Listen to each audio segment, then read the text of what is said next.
Okay. So, welcome everybody. We got a very special meeting tonight.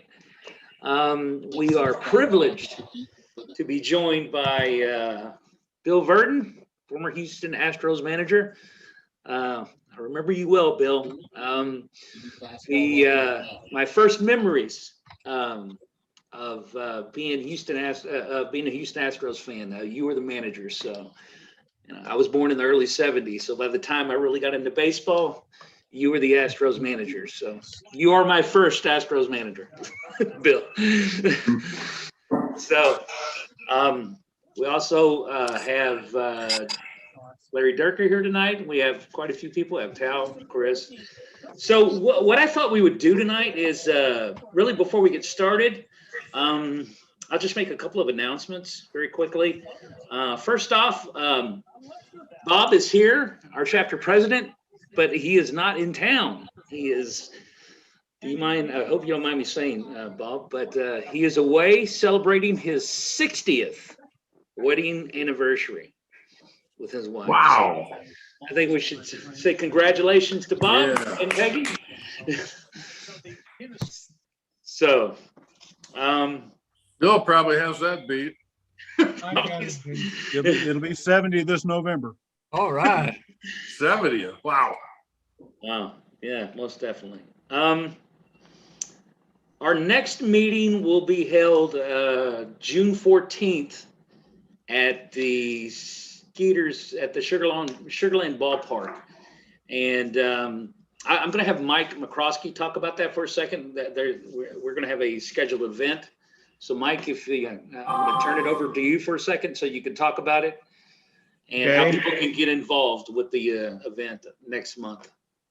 Well, I haven't bought the tickets yet. We need a minimum of 20 people.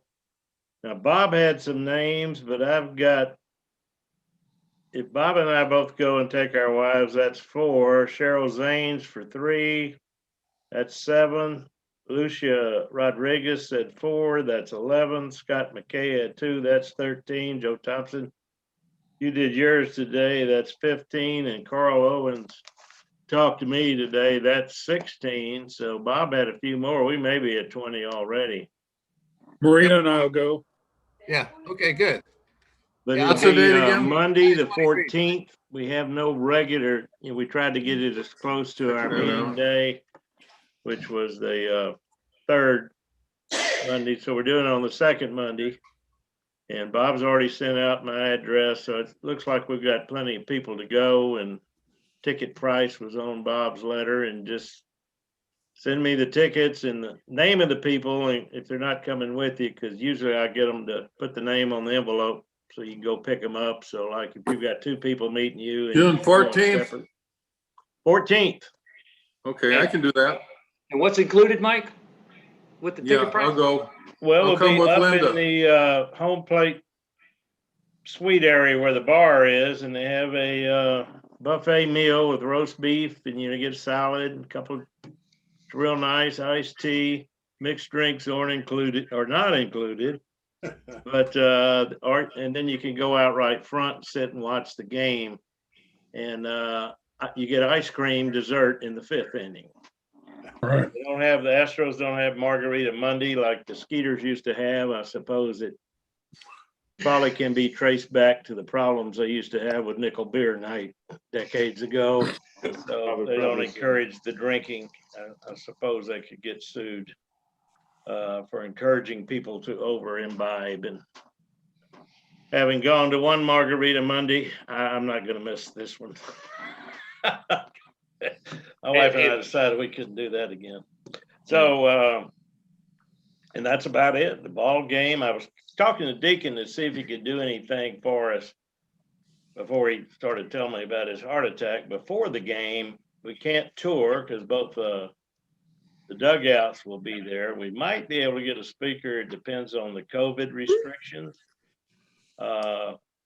Al Deacon might speak to us, but I know that he's been telling me they've enlarged the restrooms, they put a batting cage downstairs, they've changed some of the stuff in the outfield, so it's a lot different the fields that they've changed, they resodded the whole field, so it's quite a bit different from the Skeeter's Field we saw last year. Good. Plus, they got better players, Yeah, and they're playing the Rangers form team. So that's right. They're playing the round ones. Yeah. I don't know if they're going to have a AAA silver boot or what, but anyway, I'm looking forward to it, and that's about it. Okay. Thank you, Mike.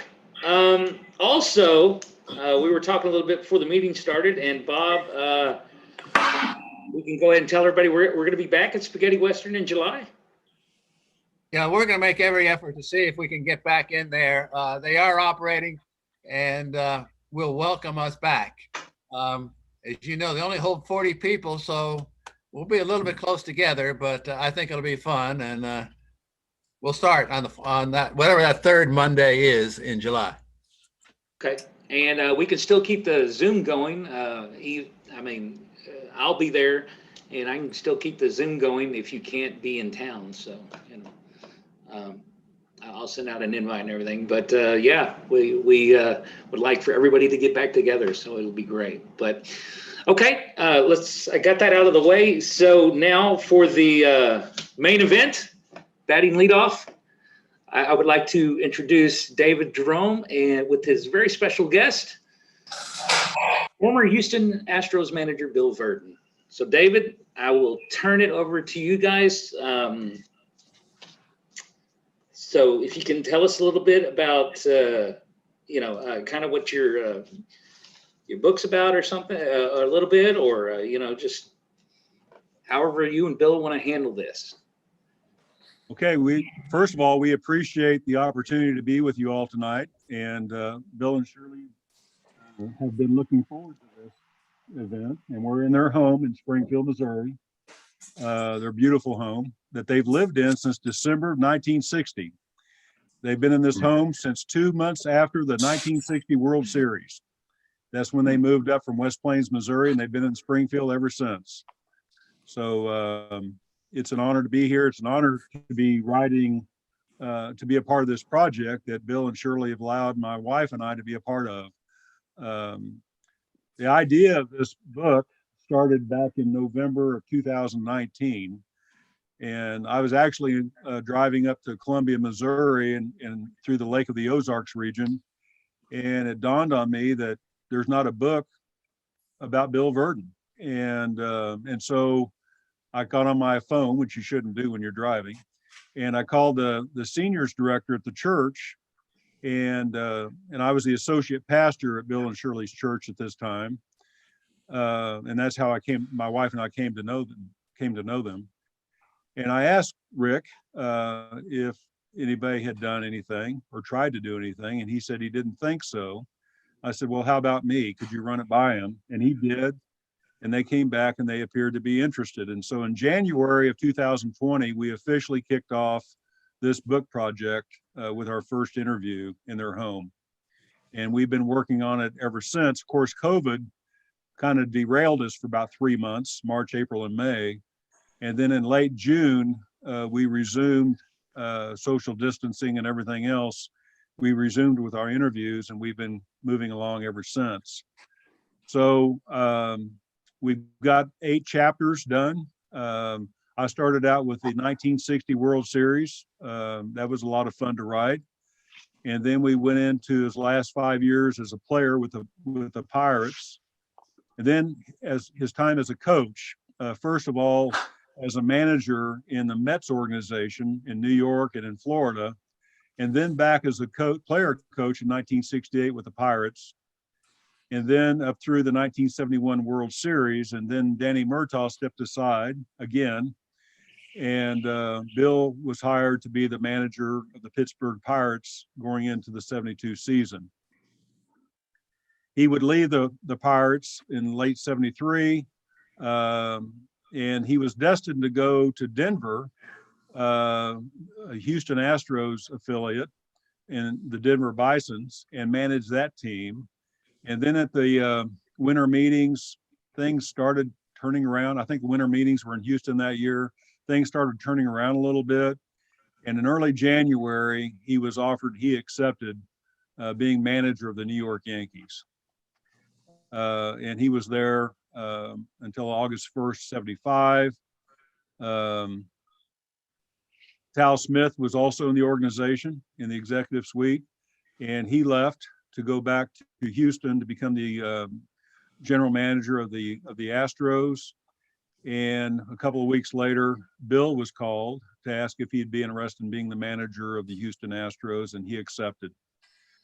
And I had the honor of interviewing Tal Smith twice.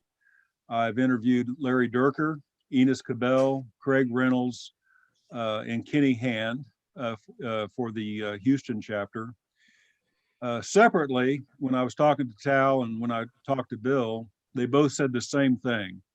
We were probably the closest general manager duo in Major League Baseball, probably up to that point and maybe since that point.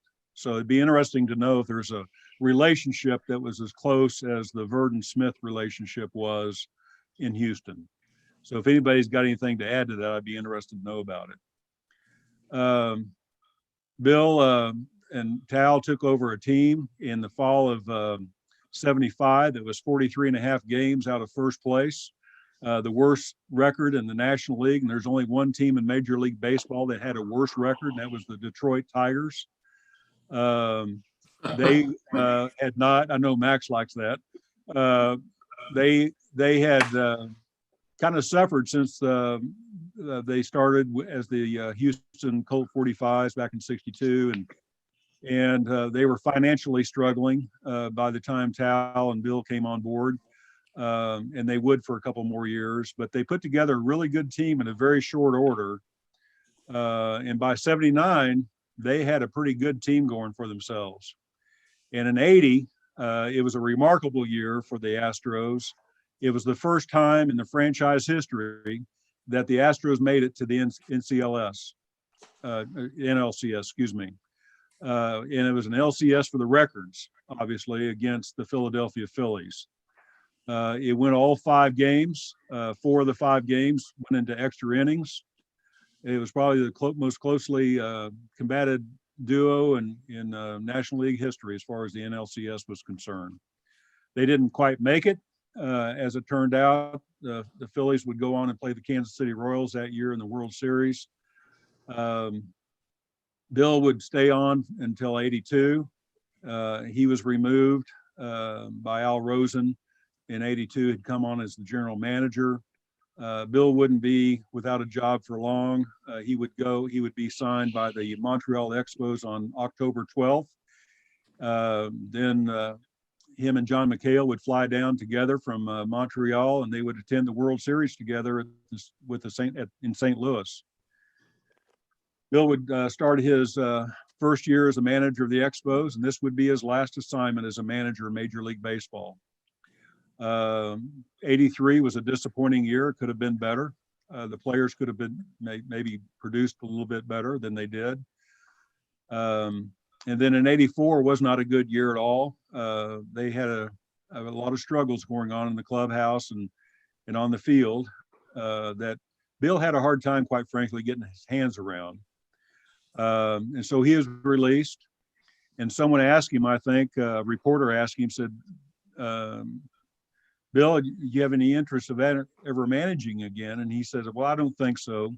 He said, unless Larry Dierker's involved. Excuse me, not Larry Dierker, but Tal Smith. If he's involved, he would consider it. I'm not sure what just happened here. Hey, David, I just pushed. Hey, Larry, can you quit sharing your screen, Larry? I think somebody just What, Bob? Here, hold on. There we go. There we go. Now we're back. And so, as it turned out, Bill would basically come home to Springfield after the '84, late in the '84 season, and he would work on his cabin up Pomme-de-Terre Lake, north of Springfield, a little bit, working around that area. He had other things to do. Played a little golf, and in '86, he got back into coaching with the Pirates under Jim Leland. And he was with Jim for a while. in the Pirates organization. And then somewhere along the line in late 96, I think Tal Smith had called him up to see if he'd be interested in coming back. And Tal, if this is wrong, please let me know. You were there, I wasn't. There's going to be another gentleman who's going to manage the Astros in 97.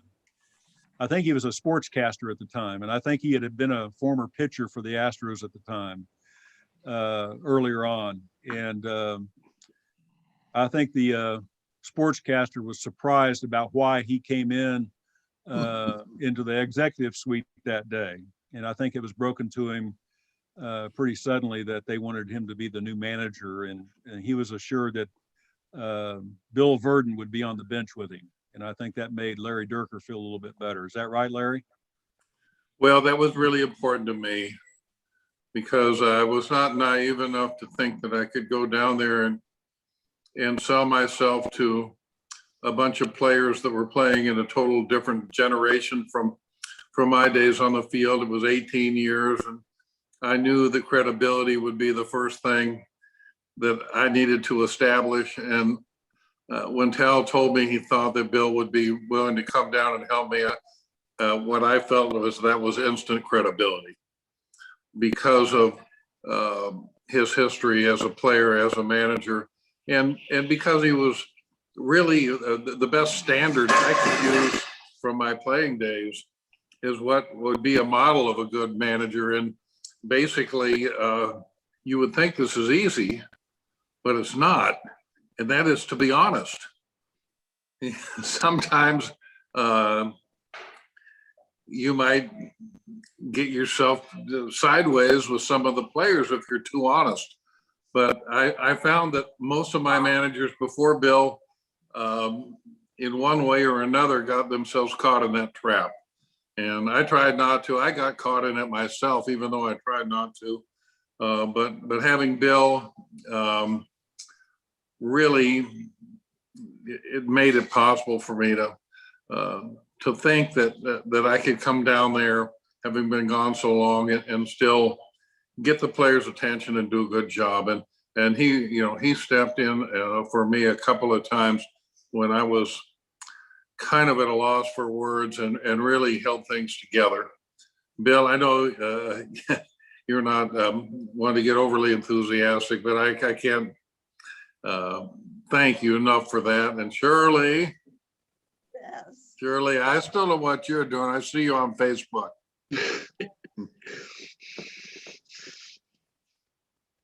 Well, I think Bill thoroughly enjoyed it. I'll let you speak to your time with Larry.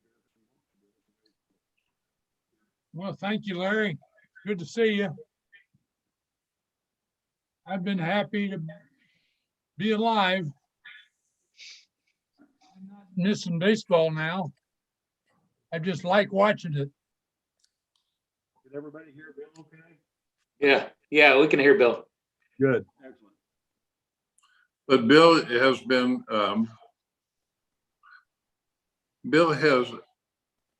a part of baseball for so long that he's actually gone through a lot of changes in the game, not just structurally. I mean, there have been expansions, and of course the Expos were an expansion team, so were the Astros. So he was around on the field when expansion happened, but also just the nature of the game. People are surprised when they see that I pitched a lot of complete games, but the pitchers that came in the generation prior to me pitched just as many or more.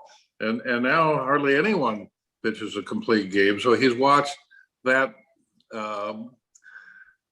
happen in terms of theory of pitching, but also the theory of scoring, where I think it was more power oriented a little bit in the 50s, but Bill and Dick Grote played hit and run more times than it will be played in total this whole season by all 30 teams, because they don't hit and run anymore. The bunt was a big play when you needed one run, because oftentimes one run late in the game would decide the game. And now You know, if you have a little guy that can bunt and is a singles hitter and he's up there in the 8th inning, as I saw one Astros game a couple of years ago, they pinch hit this guy, Tony Kemp. He was a pretty good bunter and a fast runner. First and second, nobody out in a tie game, 8th inning. He swung so hard at the first pitch, he fell down. And so, you know, the game is different now than the game that Bill played and the game that I played. I don't think it's that interesting. And the athletes may be stronger, faster, and all that, but I don't think it's as interesting a game. What do you think, Bill? I think he's right. I've never argued with Larry.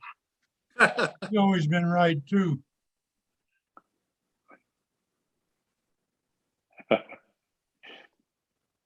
Yeah, Brownie.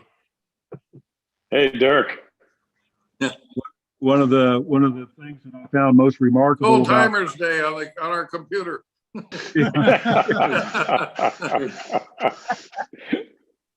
I was always impressed doing my research how of Bill's athleticism, even going back to high school. It's been remarkable, his speed and his strength and his ability to play about any sport he wanted to. He started out with basketball and football and track and field in high school. They didn't have baseball at West Plains, organized baseball in West Plains, Missouri, when he was in high school there. So he just picked up sandlot type baseball as much as he could because that was his first love. He was born in Michigan, and his dad took him to his first baseball game, I think, when he was 10 days old. And see the I don't Detroit, remember. I don't think Bill remembers much about that. It's the Detroit Tigers, and over time during the 30s, Bill became a fan of Hank Greenberg's. Hank Greenberg, as some of you may know, you historians, had a remarkable year in '38. I believe he was the MVP that year. He was a good role model for a young boy, 8 years old, sitting in the stands and watching him. But Bill played basketball. He played football. He was the starting quarterback his junior year, having never played football before. There was only one coach at West Plains, and Bill had his eye starting his sophomore year, and he put him on basketball team and on the football team and put him on the track and field team. University of Missouri Columbia wanted him to be a quarterback, wanted him to play football at college, and Bill didn't do that. He had a basketball scholarship at Drury University. Back then it was Drury College. But in August of 1949, after coming back in from Clay Center, Kansas, and playing his second year in amateur baseball, only his second year of having played organized baseball, the New York Yankees, Tom Greenway, signed him to his first baseball contract. And back then, he didn't get a signing bonus then and there, but he got an $1,800 signing bonus, which is about $21,000 today. But he went ahead and fulfilled his commitment to Drury College that fall and played his only semester of college basketball. And then in January, he had his eyes on joining the Independence Yankees in Independence, Kansas. And and he would never turn back from baseball at that point. So that was kind of the genesis. And that was a fun chapter to write, I don't mind telling you. Shirley, what did you think about your baseball career with your husband? Well, it's been probably a different life than I would have had from little Neelyville, Missouri, and had I not met him. But they knew each other 6 weeks before they got married, by the way, in the fall of '51. And somehow it's worked for almost 70 years now. Yeah. well, my students introduced us, and they still brag about introducing us and that we've been married so long. And I've enjoyed it because I've been a baseball fan all my life. My dad played what they called town ball then, and I guess I got to go when I was just a tiny baby because they played on Sunday afternoons. And so mother would take me and we'd sit, watch. I don't remember it, of course, but And then, of course, when I was old enough, while we started going to St. Louis to see the Cardinals play, the St. Louis Browns. And my brother was a fan of the Browns, and we had a few fights, especially in Wrigley Field after the All-Star game one year. The American League won, and my brother gave me that little snide grin after the game as we were walking out of Wrigley, and the fight was on. It's hard to imagine. It's hard to imagine that because her brother Ron is one of the nicest guys you'd ever want to meet. Yes, he is. And he is a great high school coach. Yes. Yes. David, you keep going in and out, David. Okay. Yeah, have you been hearing Shirley okay? Yeah, we hear Shirley fine, but you keep going in and out. I don't know why. Okay. Okay. Back to that Yeah. play. I'm going to let Shirley continue then. Well, and so anyway, I guess I was just made to be a baseball wife from the beginning. I just didn't know it for a long time. But it's been a good life for both of us. We haven't regretted too many times. Who said that? Yeah, go ahead, Shirley. I'm sorry. We met some wonderful people throughout this time, and then we have some that are still lasting through the years, and we've tried to keep together, but we haven't seen each other for a while. Tal and Johnny Smith and their family, but we stay together on Facebook with Valerie, so we stay in touch. It's been a good life. I don't regret any of it. There were a few times I would have liked a big W instead of a L. I've been so busy. Can you hear me all right, Joe? Can you hear me? Hey, so David, it might just be you moving the computer. If you could just put it on the table or something, the way you had it, and maybe. All right, let me try it now. Yeah. Can you hear me now? Well, yeah, I mean, if you're in front, you should be fine. Yeah. Something like that. Okay, can you hear me now? Yeah, but you're kind of muffled a little bit. But we can hear Shirley and Bill just fine. You keep going in and out though.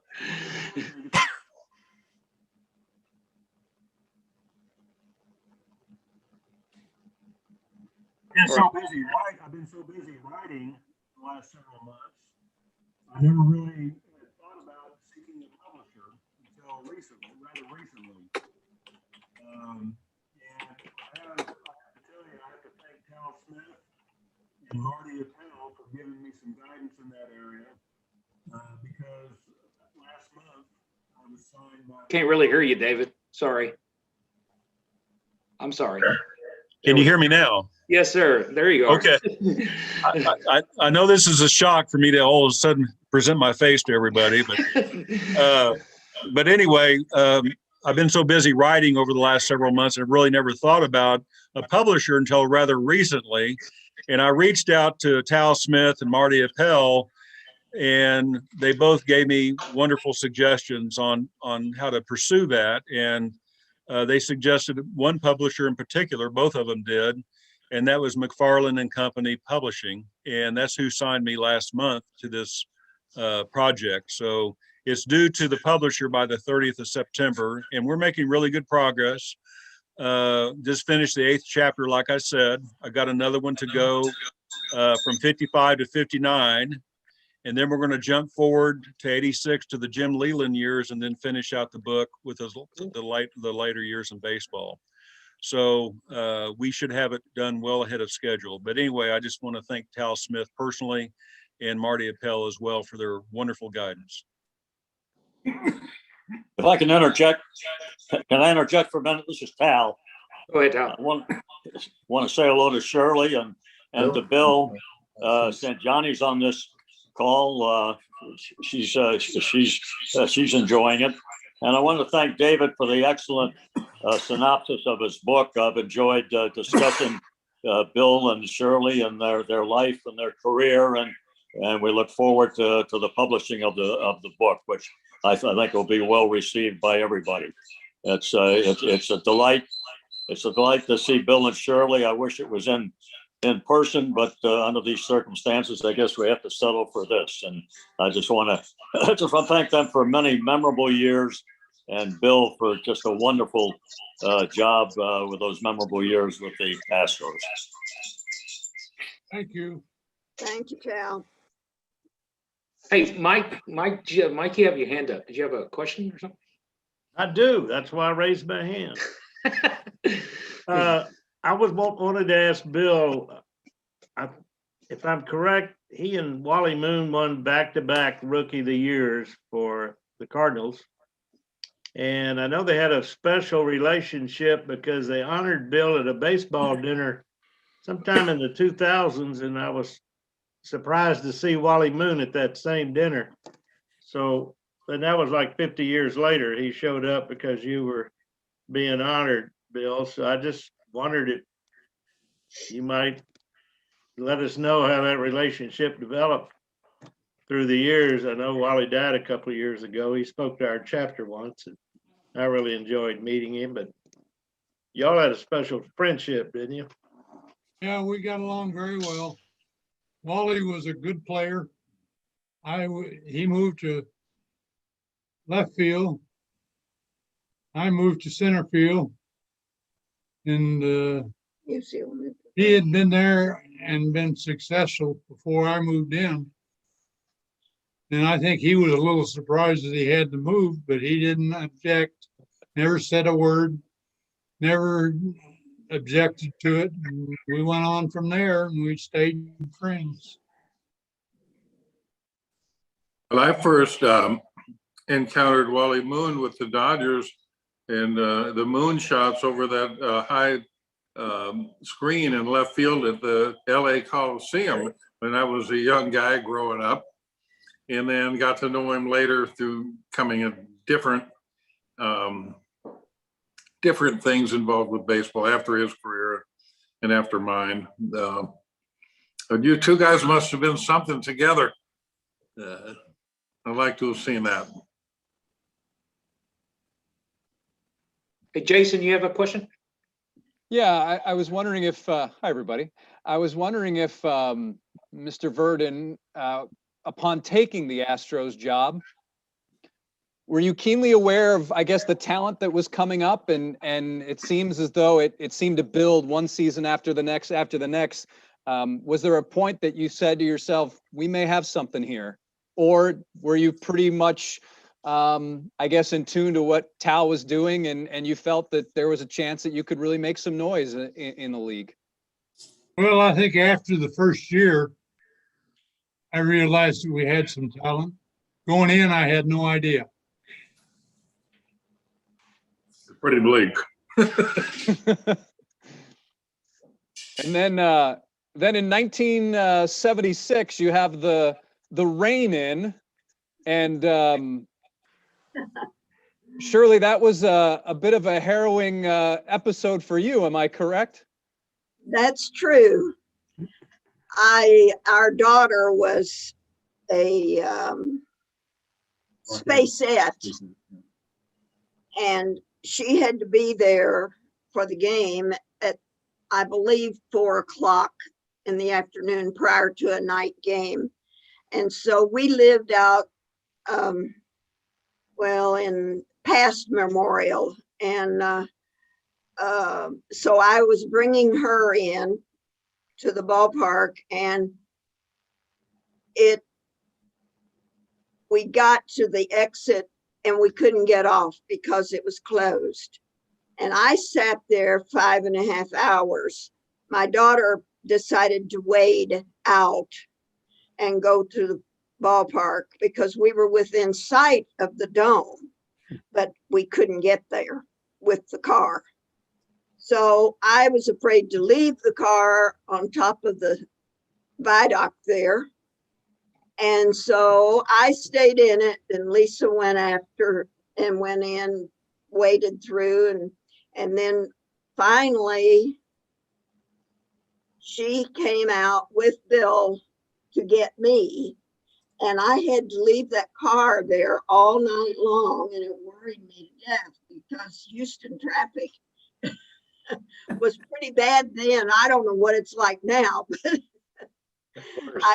It's I was worse. frightened to Worse. there, but we did, and we got it the next morning about 9:30 or 10, and it was okay. So, and I didn't have any tickets on it. One of the great things about being involved in baseball is what Shirley just did, was telling a story. Yep. So that's when right. we get together, there's no telling where it'll go, and you remember stories that you'd forgotten about, and everybody starts laughing. In some cases, it's the same story, but it never gets old. And the one that Bill told me that first spring when we were together, it was on a day when it was raining real hard, and we were trapped in the batting cages. And he started talking about the first time he saw Mickey Mantle. And I wonder if do you remember that story, Bill, about playing center field when he was hitting? Well, I probably told you, I know I'm not gonna make this club. I saw him play and I said, ooh, nobody's that good. Hit one over your head. We were just. Do what? Oh, I said he hit one over your head. As I recall, he hit one over your head. You took 2 or 3 steps, and there was no sense chasing it. And then he was running around the bases later on, kicking up dirt. You'd never seen anybody run that fast. well, when that ball went over my head, I looked up and it was about 50 feet over my head, and I was already at the wall. And That was at Forbes Field during the World Series. yeah. But Bill actually encountered Mickey Mantle in 1949 down in Branson, Missouri. In 1950, starting on April 1st, when the Independence Yankees went over there for spring training. Well, the Joplin team also went over there for spring training, and that's the team that Mantle was on. And they would have played each other in a game. And Bill said he saw a pretty impressive hit that day from Mantle, or during that time with Mantle as well. I'm glad you told that story. I don't remember. Hey, Bill, also in 1979, there's also another major flooding issue here in Houston. And a couple of the players arrived via helicopter. Was that Tal who did that? And were you involved in that at all? The decision to bring in some players via helicopter to the Astrodome? I don't know who did it. That was Tal. I don't remember it. I was there in '79 as a broadcaster. Oh, yeah. Hey, Tal, you're on mute. Hey, Tal, you're on mute. We can't hear you, Tal. Okay, how about now? Yes, sir. I started to say I've just got a faint recollection of that now that Jason brings it up. And I forget what the circumstances were, but we had to rush a player to Houston. I think as a result of injury. I thought it was an emergency situation. For some reason, I thought it was a catcher. But I'll have to go back really and see if I can find something. I'd forgotten all about that, but as Dirk said, there's a lot of stories. Jason brings it up, and then that'll lead to other things. I'll be curious to see if I can find the answer. I recall going out to the Astrodome parking lot, which they were using as a landing pad, and meeting the helicopter and the player. Unfortunately, at the moment, I just can't recall who it was. But I see. I've got the thanks picture. for bringing that up, Jason. Well, you must have done some research to find it. I have the picture here. It's Enos Cabell and Cesar Cedeno arrive at the Astrodome by helicopter for their game with Los Angeles. Okay, I'd forgotten that. Those 2 guys could have done it. Yeah. Likely suspects. they probably did it on their own. You know, Thank you. Hey, Max has got a question, and then Tony. Max and Tony. Thank you, Joe, and Mr. and Mrs. Virdon. Thank you for being here with us. Nice to finally meet you, David Jerome. My question for Mr. Virdon: your first year managing the Pittsburgh Pirates, 1972, was the final year of my favorite player of all time, Roberto Clemente Walker. And the reason I always wore 21. You managed him for his 3,000th hit, and then sadly showed up at spring training 1973 when Roberto had left us in a plane crash the year before. What were your impressions of managing Roberto Clemente? I'm sorry. What were your impressions of managing Roberto Clemente? Well, it was a pleasure to be able to do it because he could play so well. He did everything. He ran the bases, played the outfield, got his hits, and it's hard to be beside him, but I was glad to be able to do it. Can I add a little bit to that, if you don't mind, Joe? And Max, in doing my research, you know, Roberto and Bill got to the Pirates about the same time.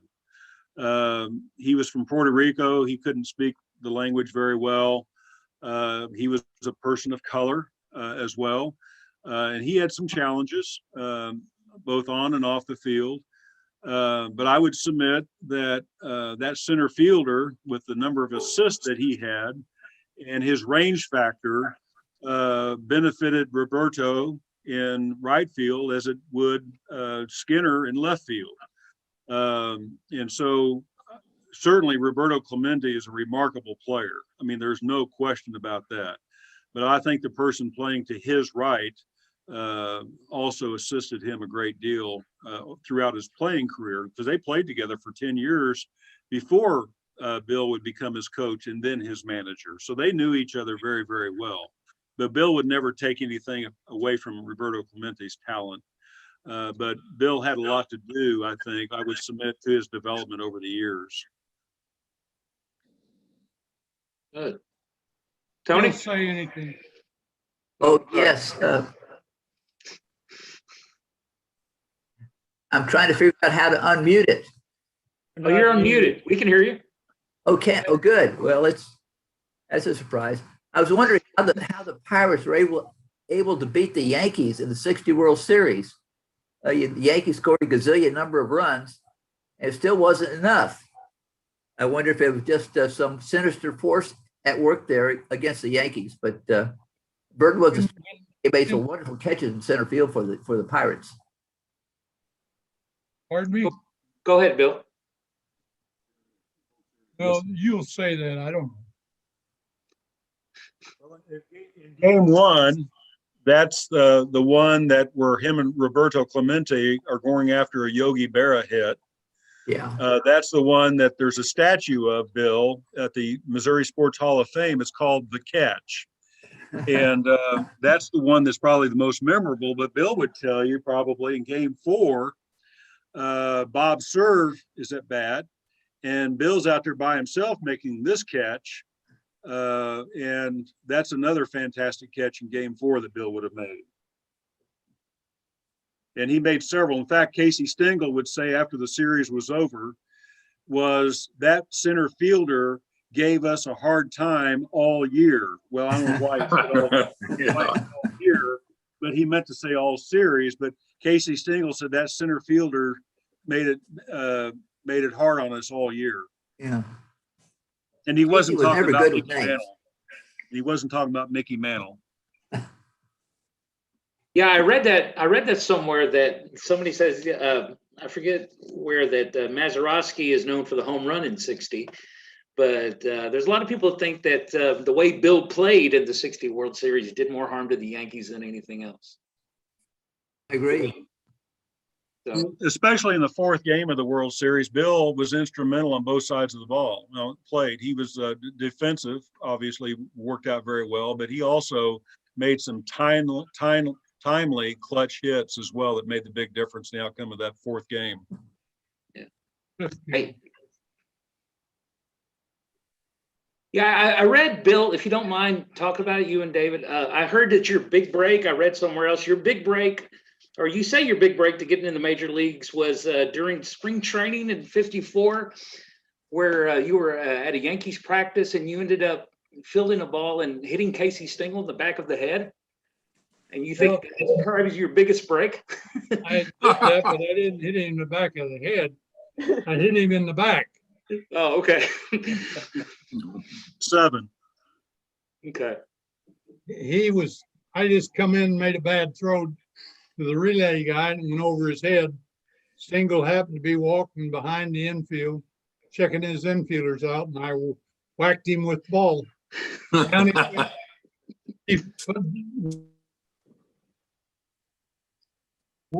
Way in the game, you might get somebody out. Of course, Mickey Mantle, Hank Bauer, Gene Woodling, and probably one other person was out there. They were taking turns catching these fly balls from a coach. And of course, when Bill did that, they all sat down on the turf and pointed up at Bill to indicate to Whitey after he got up and dusted himself off. He said he did it. And actually, they said, "You just killed Casey Stengel. You just killed Casey Stengel." About 2 weeks later, Bill found out he had been traded to the St. Louis Cardinals. Yeah, but you would win Rookie of the Year the next year, right? With the Cardinals? Kicking.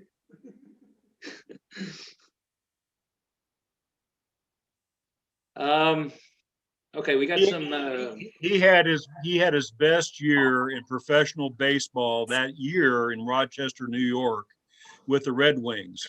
He batted .333, had 22 home runs. He had a remarkable year in Rochester, and he went to Cuba that fall and played winter ball with the likes of Ken Boyer and others. He caught the attention of a scout from the St. Louis Cardinals home office, and they did compare him to Wally Moon. In fact, Bobby Bragan down there basically said he is faster and he can hit better than Wally Moon. And so when he came up after Cuba winter ball to Florida for spring training, he made the roster of a Major League Baseball team and never looked back. Never went back to the minors. We got a question from Jim. Jim, you want to ask your question? Sure, thanks, Joe. Mrs. Virdon, when you attended games at Forbes Field to watch your husband play, who did you usually sit next to? Oh, I sat with the wives, of course, and when Bill was playing, and then it varied when he was managing. I really liked sitting in the stands and with all of the others, and so I didn't really have a choice as to who I would sit with. Many times I sat with Joanne Wright, who Mel Wright was pitching coach, and we were longtime friends because we met in Binghamton, New York in third year of professional ball, but my first year. And so I tried to always be friendly with all of the wives. There were certainly wives who were, in my opinion, nicer and more fun to be around, but none of them were really too bad to be around, and I always found something good about them.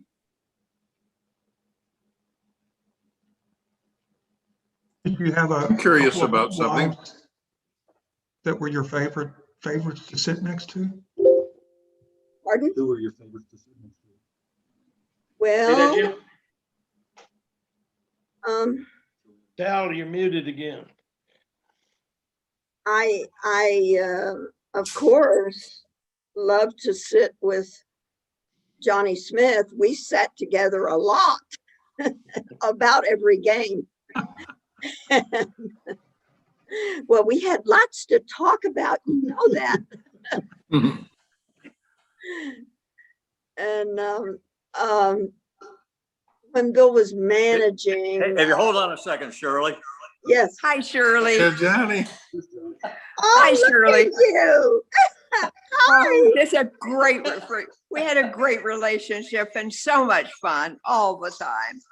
Yes. Yes. Playing. Johnny, you met Shirley for the first time, I understand, at the winter meetings in December of '73. Is that correct? That is correct. We were at the You winter recall- meetings and she and I started talking and I said, oh, this is such a shame that you're going one direction and we're going another. And because we just have so much to talk about. And so it was shortly that things did change and we were together for quite a long, long time. And not only in baseball, but personally. And I love her dearly. And so Bill, and we do have just a very, very close feeling, and it transcends baseball and all other things. But baseball was the thing that brought us together. I have a friend here in Springfield who has written some books, and he's a big Royals fan. And his big thing is saying that baseball brings people together. And he tries to emphasize that every time you talk to him. And his name is Ethan Bryan. You may see he's written several books now. And but it's so good to see you, Johnny. We seen each other in a long time. Can't hear it, isn't she? Excited now. I can't hear you. You hear me now? Yes, I can now. Can you Yes. see me now? I can. Can you see me? Yes, I can. And it's so wonderful to see you. We Well, should do good to- FaceTime or something more often. I know. We're interfering with the boys, but I was just going to warn everybody. This. Go ahead, Tal. I was going to warn everybody. Well, Bill and I are used to Shirley and Johnny talking on the phone for several hours. And if there's a call, Bill and I speak for a few minutes early on, turn the phone over to them and go to bed. but we got to see Bill Brown the other day and Diane. They came by. I know. Great picture. Oh, well, thanks. I forgot about the picture. If I'm not mistaken, Bill's on this call, isn't he? Brownie, aren't you here? Yes, he was. Yeah, on. where are you, Brownie? Yeah, Bill was here. I don't know what happened. Must have had to leave. Maybe he'll come back. Maybe. Not here anymore. Now, did I answer the question or not? Yes, you did. Okay. Bob, did you have a question for Bill? It's Danny Gallagher here. Oh, Danny, go ahead. Yeah, look at Bill. I just wanted to say, if you didn't know, that you're the oldest surviving Expos manager at this time. It's a testament to your pretty good health. And Bill, I have a question. Of all the Expos that you dealt with in 83 and 84, or even before you arrived in Montreal, who is the best Expos player you ever saw or managed? Well, I got to think about it. Probably not going to be Pete Rose.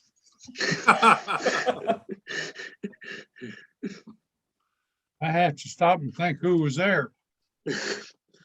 Well, Steve Rogers was there. Gary Carter was the catcher. You had Dawson, Andre Dawson. You had Al Oliver. You had Tim Raines. Tim Raines. You had Terry Francona. Terry Francona was there. Well, I think the best one was Dawson. Okay. Hall of Pretty good. Famer. Pardon me?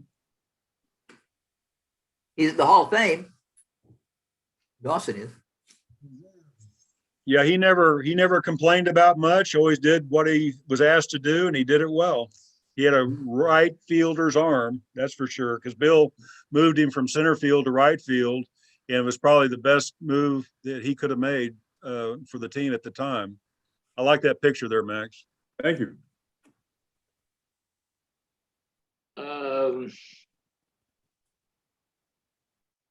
Bill Staples, you have a question for Bill? I do. Thank you. So I'll just read the question I put in the chat. So I'm currently writing the biography of Chet Brewer for the SABR Bio project, and I know that Chet was a longtime scout for the Pirates. So I'm curious if Bill was friendly with Chet, and if so, do you have any stories you could share about Chet Brewer? I know he influenced a lot of the players with the Pirates and even the Astros, Enos Cabell and Bob Watson. Name? Say the name again, please, Bill. Bill, can you repeat the name again? Chet Brewer, famous Negro League pitcher, scout for the Pirates. Well, I know the name. Oh, okay. I can't That's tell fine. you. Not everybody knows Chet Brewer. That's okay. Just know who he was. Okay. And I thank you for reminding me how good he was. All right. Hey, I've got a backup question then. Are you the only manager in Major League history to complete a lineup card for a player who got his 3,000 hit and then another player who got his 4,000 hit? Rose? I can't think of, I mean, Connie Mack's got to be the only one because Ty Cobb's the only other 4,000 hit. And I can't think of a 3,000 hit player that he filled out a lineup card for. So it's good trivia right there for all you favorite guys. Sorry, I can't help. Well, you are, as far as I know. So congrats. Well, perhaps Ty Cobb filled out the lineup card for himself. Maybe he did. Thank you. Let me see here. Does anybody have anything else? Are there any questions about how the anything about any surprises and what we found and doing the research? I think there's some more questions coming up. Yeah, I actually have a follow-up. I noticed that so many managers who played Bill Virdon or players went on to become managers. So Bruce Bochy, Art Howe. There's probably a longer list. Doug Radar, I believe, Larry Dierker. Terry Francona. I'm sorry? Terry Francona. Oh, Terry Francona and Pete Rose. So did you inspire these players in any way to go on and manage? Well, I hope I Yes, did. I'll answer that question. I just tried to tell them to do what they were supposed to do. I believe Larry Dierker feels strongly about that. Yes, I do. I feel strongly personally, and I think it probably was. I think he had an influence on anybody that he managed because, pardon my French, it was no bullshit. You know, it was just baseball. It was honest. It was solid. And it never varied if you were in a losing streak and everybody was down. It was the same if you were a winning streak. It wasn't too wild and crazy. It was just, you know, put your head down and go. You've got 162 games and you got 6 months to do it. And I don't think anybody could have played on his teams without coming away with that ethic of the way you're supposed to approach a season day by day throughout the whole summer. And for me, probably the guy that did the best job with that was Bruce Bochy. And Bruce was just a backup catcher for the most part with Bill, but he was on the team all year for a couple of years, and he saw how it was done, and he did it pretty damn well himself. Thank you for sharing. Thank you. Lou Piniella made a comment back in 1978 that Bill Virdon was responsible for turning the Yankee team around when he was the manager there in 74 and 75. When Bill went to the Yankees in 74, that first spring training surprised a lot of the veterans on that team. They actually had to work hard during spring training, and they really didn't think that they needed to do that because of who they were. But the Yankees hadn't done very well over the previous 10 years, and Bill kind of whipped them into shape, and he worked them hard with that fungo bat, and he wouldn't let them ease up on running to first base. He wanted them to run every play out because, like Bill found out in the bottom of the 8th inning in the World Series, when he hit Tony Kubek in the throat, if he hadn't run that ball out, history could have been a lot different for the Pirates. And because of the inning kept on going. And so I think he kind of remembered that when he instilled speed, consistency, the fundamentals of baseball, even on veterans in the Yankee organization. Thurman Munson and others didn't really, Thurman Munson worked hard anyway. He really didn't need to be told to work hard because he worked hard all the time. But others wasn't expecting to be treated like a rookie.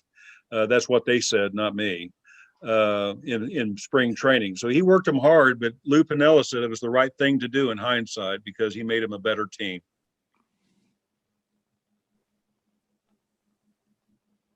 Yeah, thanks. One of the questions here is talking about coaching in the late 70s and early 80s. And I was going to ask if I don't think Jason's here. I don't see his picture anymore. No, but I'm here. Okay. Well, I was just, you can go ahead and ask Jason if you want. Go ahead, Jason. Go ahead. Yeah, Mr. Virdon, I know in the late 1970s, early 1980s, baseball had a recreational drug problem. How difficult was it to manage during that time, or was it an issue for you and your teams? Well, at the time, I didn't know anything about it. I didn't know I had a problem. But later on, I found out some of the things that happened would probably never happened if it hadn't have been for that. So I don't know how to answer that other than say I didn't realize it was there.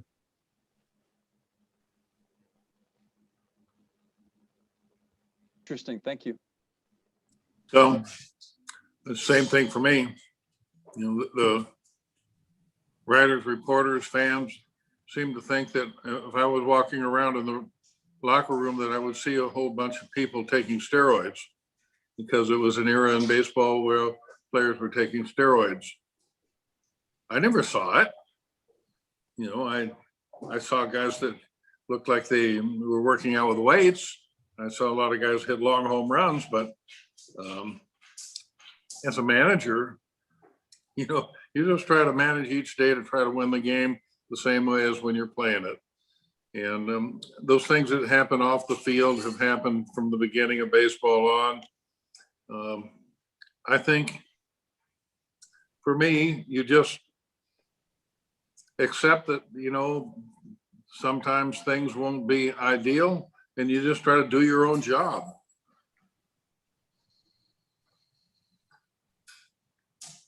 I didn't have to teach him anything.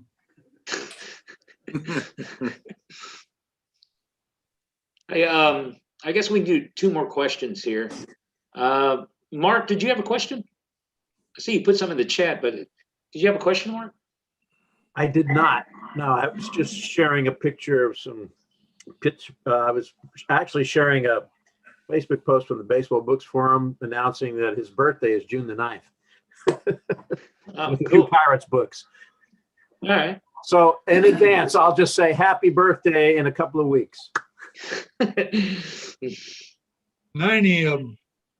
90. Oh my God. I'm catching up with you. Yeah. Good luck I'm with that. not gonna wait on you. Well, I told him that I've already hit 90. And so I told him he could be boss for 3 months now. Because he'll fair. catch up with me. I think that's fair. Hey, Mike, you're a Yankees fan. You have a question about Thurman Munson? Yes. First off, I'm from the Columbus, Ohio chapter. This is an honor to talk with Mr. Virdon, to hear him speak tonight. So, yeah, I'm born in the Bronx. I've been a Yankee. Thurman Munson was my favorite player by far. Just wondering if Mr. Virdon has any memories of managing Thurman that stand out in his mind. Thank you. I can't think of anything that I would improve on because I always thought he was the best and one of the better, complete, continual, good players. I always knew he was going to be there. I always knew he was going to play hard. And we won most of the time when he was playing. Very good. Thank you. Anybody else have anything else they want to add? Could I ask a question? No. How'd you feel about being traded for Enos Slaughter? Well, it surprised me, but I never had a trade that didn't work out. I was always happy to be playing, and I would not get in anybody's way, make any comments. I was going to point out today is May 17th, 65 years ago today. Bill and Shirley, you remember that? No. That was the date of the acquisition by the Pittsburgh Pirates of you. The trade, Sam, the trade from the Cardinals to the Pirates was 65 years ago today. I remember it. Yeah. Happy anniversary. I think they were I think they were playing in Philadelphia when Bill got the word. But Shirley's story about when she found out's a good one. I think she ought to tell it real quick. I'll try to be quick about it. But I was at home with our daughter, Debbie, our oldest daughter, and we were in the hospital on this morning waiting to get her tonsils out. She just had in Poplar Bluff, Missouri, yes. And so I was trying to keep her entertained. At that time, they had these little radios that were hooked onto the bed, and you could throw a dime in and it'd play for 30 minutes, something like that. So I was trying to keep her entertained, so I did that. She was getting so restless before they came to get her. And so the first thing I heard when I turned that thing on was the 1955 Rookie of the Year in the National League has been traded to the Pittsburgh Pirates. I could not imagine it. And so I ran out in the hallway where my mother was talking to Harry Kimberlin, a former major leaguer who was retired and worked at the hospital. And I said, "Did you hear what they said on that radio?" And they said, "Been traded." And they said, yes. In fact, Harry had heard it and came up to tell my mother about it, but she didn't want to tell me because I was nervous enough having our Debbie have surgery. So that's how I found out that he was traded. And I think he found out after a ball game in the middle of like late night or early morning. And so he didn't want to call it, in the middle of the night to tell me, knowing that I was going to be at the hospital early. So anyway, that's how I found out he'd been traded to the Pirates. I thought we were going to stay in St. Louis. That was short-lived. Who did the Cardinals get? Where? Oh, they got Bobby Del Greco and Dick Littlefield. Yeah. You said Dick Littlefield and Bobby Del Greco. I may not be entirely correct on this, but I was a Cardinal fan when I didn't know Bill, obviously personally, but had followed his rookie season, was very encouraged and enthusiastic about that as a Cardinal fan, and I was still in. I guess I just graduated college, and it was my first year in the Air Force, but I was devastated by that. That Frank Lane had recently become the general manager of the Cardinals, and he had a reputation as Trader Lane. And if I recall correctly, and somebody can check this out and correct me if I'm wrong, but the trade for Del Greco, who and really never went on to have a very good career with the Cardinals. If I'm not mistaken, he hit 2 home runs for the Pirates the day before the trade. And I always thought that was sort of a catalyst for Lane making the deal, sort of an impulsive move, since in those days you didn't have all the research and the analytics that we do today. And I just always felt that Lane sort of got suckered in by if I recall correctly, again, I think Del Greco had 4 home runs that year. He had 2 of them the day before the trade. Well, and Bill had started off poorly in spring training and the first part of the season. So his hitting wasn't, his fielding, I think, was fine. But The good thing about the trade for the Vardens is we got to live in the Del Greco home in Pittsburgh. we did. We had a furnished home to go to immediately, and we lived there for 3 years. So Bobby came back. Thank you. Hey, Bill, like I said when we first started, I was born in 71. So when it comes to coming into my own and becoming a big baseball fan, you really were the first Astros manager that I can really remember.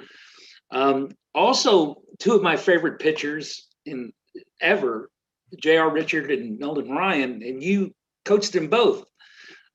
Is there anything you want to say about J.R. and Nolan? I mean, I'm glad I didn't have to hit off of them too much. They were both very, very dominant. I mean, their fastball was just out of the world. Curveballs would drop out of the and I sure glad I was on his team and not facing him. Good. Very good. Thank you. Bill first encountered Nolan Ryan when he was a manager in the Mets organization in New York. He also had him again down in Jacksonville, Florida, in the AAA affiliate the very next year when Bill was in his second year as a manager with the Mets. So he had known Nolan for quite a while, knew what he was capable of very early on.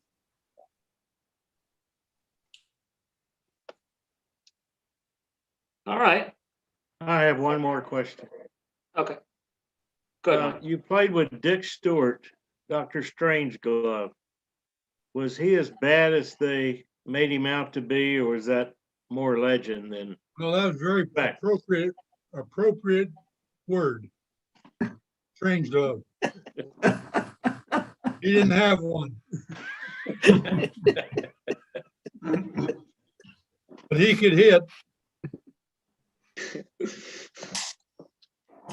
They used to say he was like Michael Jackson. They both wore a glove for no reason at all. I don't know. He had an interesting wife too. Oh. Well, if nobody has anything else, Bill, it has been an honor to see you, to meet with you. David, the same. And I know all of us here at the chapter, I mean, we will probably cherish and remember this for a very long time. So, Bill, if you ever want to come back, just let us know. I mean, We'd love to hear you talk. Thank Well, you. thank you.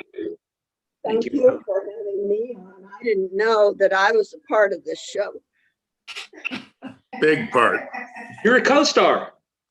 First time I've had Johnny Smith on. too.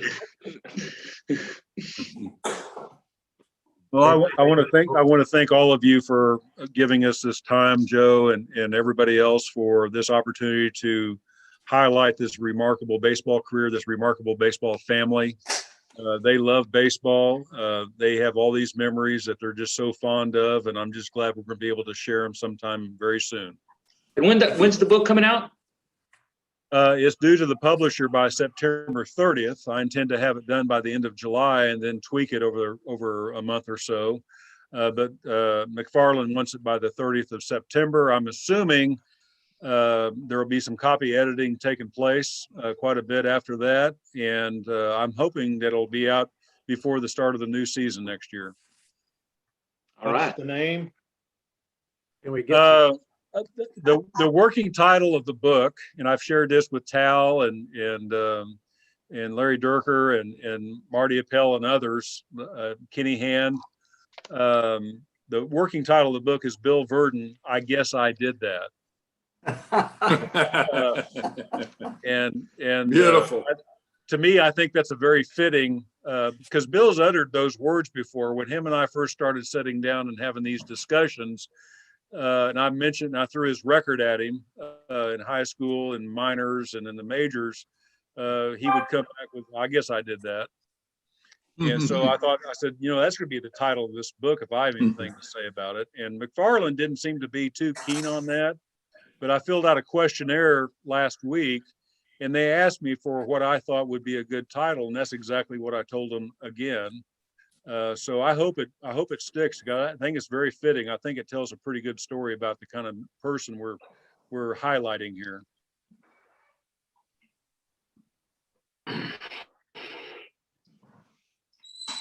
Well, thank you. Joe, you did a great job too, Joe. Thank you. Thank you. Thanks, All Bill. right. Okay. So, batting second, that time. Thank you, Bill. Thank you for everything. Thank you, Bill. And happy early birthday. I'll be at Disney during your birthday, so happy birthday. So next up, we have Chris to talk about your Don. Not yonder, like I put. That's can you hear me? Chris, yes. Okay, let me share my screen, Joe. Sitting in on me. One of the most interesting players in Astros history, I think. One of them. Your Don. So. Take it away, Chris. All right, can everybody see my screen with the chapter logo? Yes. Okay. My talk's about Jordan and kind of a generalized impact the DH has had on the game in recent history. And we're going to see what we can do about projecting his future. I got started on this when I got to reminiscing about what A.J. Hinch said when Jordan was called up. I wanted to get a little bit of a feel for Minute Maid before we put him out there. But he's going to have to play left field. He's not going to be the DH only. He's way too young for that, and we need to move our roster around a little bit. So from that, I got really three management concerns: roster flexibility, team performance, and then player development. So we're going to look at each one of those and see how Jordan has an effect on that. So of course, roster flexibility, if you look at Jordan's career now, we're looking at him from before this season started, his under age 24 career. He had 357 plate appearances and 94% of them were as the designated hitter. Well, why is that? Well, besides his injury issues, it's his fielding really. And if you look at Fangraphs, kind of put together a way to scale the scouting number to a WAR, and basically anything 50 and above would be an everyday player, And below 50, you start getting to people who shouldn't be playing every day. And if you look at what they have as Jordan's numbers, he's pretty low on fielding, running, and his throwing arm. So that does present a flexibility issue in your roster with a guy who can't really field that well. So the next thing is let's look at team performance. And so the question I came up with on that was, is it a problem to rely too much on one player as your designated hitter? Does that have an adverse impact on your offense? Well, if you look at the history of the designated hitter, you'll see this chart. This is teams that use one player more than 50% of the plate appearances. And the line on the red, the red line at the top is the number of teams in the American League. And the one in the middle is half the teams, just so you can kind of get an idea. And so generally, about half the teams kind of relied on one guy as a designated hitter. When you look at a 75% threshold, you'll see about, on average, around 4 teams every year had that kind of usage. So what I looked for then is just for American League teams, because the National League the DH didn't really play that big of a role for the National League. So I found the batter who had the most DH plate appearances for each team, calling this the primary designated hitter. And then to try to measure team performance, I used runs scored. It was kind of the simplest thing and kind of the most direct offensive statistic that that was easy to measure. So if you look at a sample of the data, here's the what the Astros had from 2015 to 2019. You'll see the number we're really focusing on is this ratio, which is the percent of primary DH plate appearances that one player had. So we're going to measure that for every team for every season, and then we look at the runs scored. Now to do this, I use the American League average for that season. That way, as offenses change through the years, we had some kind of basis to compare. And then generally the number is just a percentage above that. So we look in 2017, the Astros were about 17.5% higher than average on the runs scored. So if that's the number we're looking for that we're going to plot. Now, if you had a graph, if you graph the data, it looks like this. That would mean that the offense is improving as the reliance on one designated hitter increases.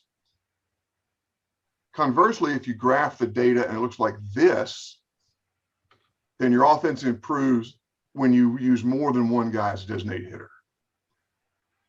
And when you plot the data, you get this, which is pretty much as uncorrelated random plot as I could make up if I was going to make one up. So really, there's no correlation between focusing on one guy's designated hitter and then team performance. So let's look at the third item, which is player development. This one's a little bit trickier for me to get a handle on. That was good news. So the question is his development inhibited if he's asked to DH too much early in his career, as Jordan is? So we're going to look at historical data and try to predict his future hitting performance and his longevity based on what others have done in the same circumstance. So for performance, I use the on-base percentage plus slugging. Longevity, I measured plate appearances. So I looked for batters under the age of 24 who had been a DH. And in this, I only considered American League hitters. The National League last year got to use the DH, but it really wasn't enough to impact the data for what I'm trying to accomplish here, which is predict the future. So when you sort it out, there's 477 players who met the criteria of being under the age of 24 who had a designated hitter plate appearance. I use 10% as kind of the cutoff because a lot of guys will DH like an Altuve as part of a half day off, but they're not really designated hitters per se. And of those 178, 143 of them played or had a plate appearance between the age of 24 and 34. So I looked at those next 10 years as my measure of a player's career. And then I compared these players' careers to everybody, National League and American League, except for pitchers and pinch hitters, because those were kind of special cases. And then to compare them, I put the players into 5 different groups. And these groupings were generally to get the number of batters in each group relatively equal. And you'll see that, for example, Group A, those players had between 10 and 15% of their under 24 plate appearances as a designated hitter, on up to Group E, 70% to 100%, which is a player like Jordan. So he's Group E is where he's at.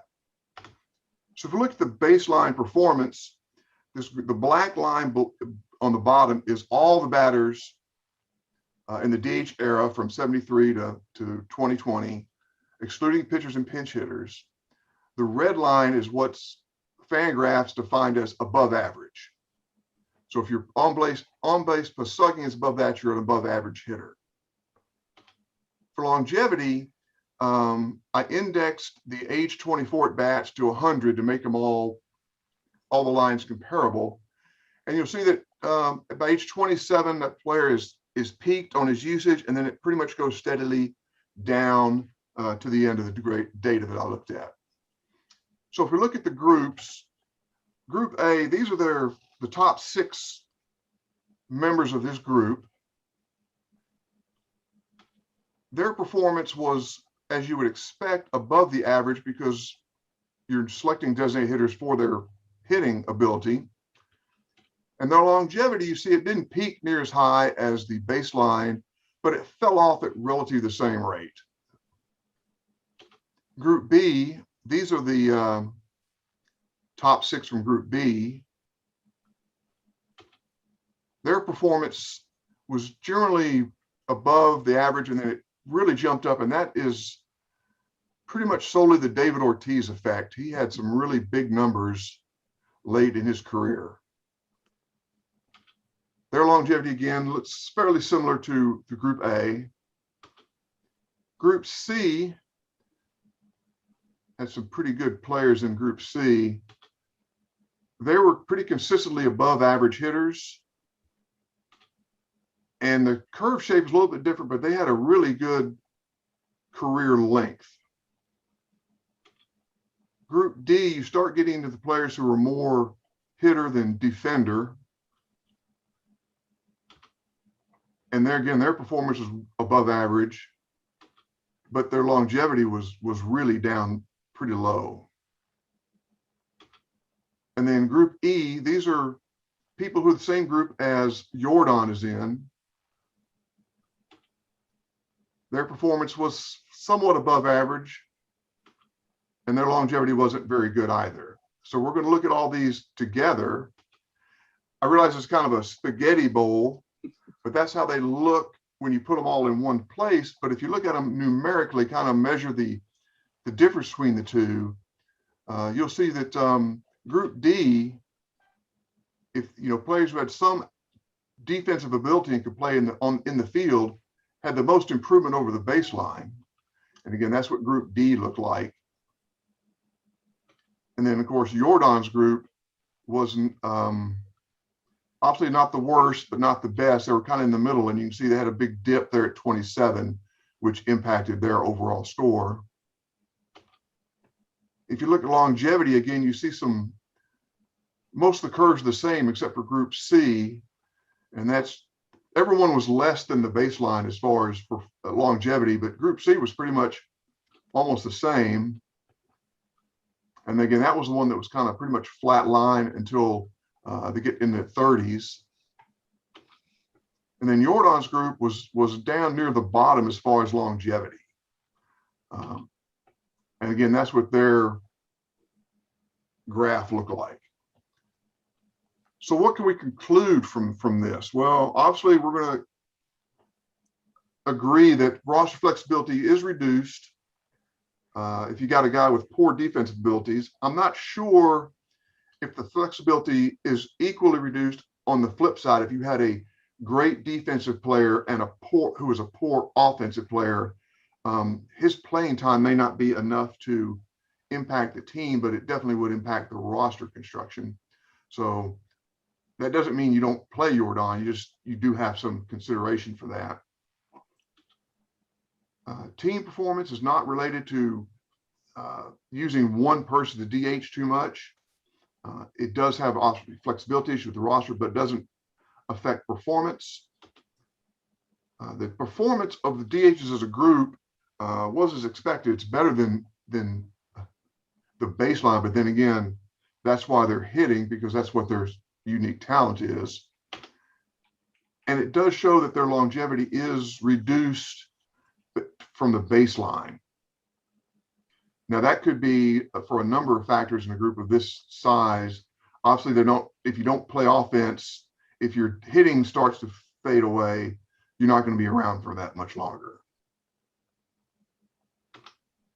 And that is my analysis of what we think is going to happen to Jordan.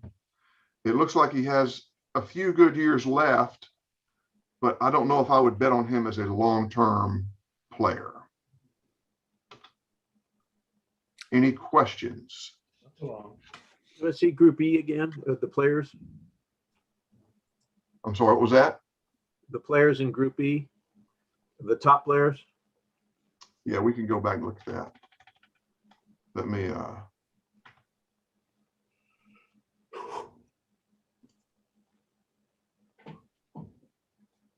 Where's Edgar Martinez? I'd have to look and see where he was. These groups are based on what they did under the age of 24. He may not have had enough. He was a late bloomer, yeah. He may have started late. I mean, Ohtani is in this group, the Group E, because really until this year, he hasn't. He was DH. 100% of his plate appearances was a DH, but he didn't have enough to be in the top 6. But he's in this group here too. So yeah, this is based on, again, it's kind of a weird cutoff because I tried to match with where Jordan was, and then we could kind of find where he sits, and then what would happen if we could project out what others have done in his similar situation. So Chris, how would you compare Jordan with Fred McGriff? I mean, McGriff, borderline Hall of Fame player, crime dog. What do you think? Well, he some of these guys started, like Dickie Thon is in one of these groups, because you start off in the American League as a young player and then get traded. And so McGriff had to find a position to play, and he played first. But my understanding is he was not a great defensive first baseman, but he was a great hitter. So it's not, there's always a guy who's going to be better, but you look at this kind of group here, and none of these guys really stand out as somebody you would say was a long-term talent. Had a long career. McGriff played a long time. Looks like I gotta say, Chris, looks like you're comparing apples and oranges, though. McGriff is the only one that had an outstanding career. And when you look at Jordan's stats, they're putting him in with DiMaggio and Williams and the number of RBIs and home runs. He isn't. I think sometimes you can't do stats. I think he's an anomaly, and he'll probably move to first base when Gurriel takes off if they don't renew his contract. Well, that's to be seen. I mean, he may not work at first base, and so he may end up being a hitter only. And then if he may be the David Ortiz and plays 10 or 15 years or 20 years as a top flight hitter, and you make arrangements in your roster for him. I'm just saying others who have followed his path, it hasn't worked out long term for them. And of course, they're not the same quality of hitter, but it just doesn't, especially with his injury, leg issues, it's hard to bet on that as a long-term deal. I mean, that's what Ortiz, that's what he had to end up quitting. Even though he had a long career, was his legs were so bad that even though he ended his career with a great season, he was done. And so he was over 40. He was 40, but yeah, but again, Jordan may be him. But Luis Ortiz played in the field quite a bit in between, and before he got to be almost a full-time DH later in his career. Jordan legged out a triple last week. You see that?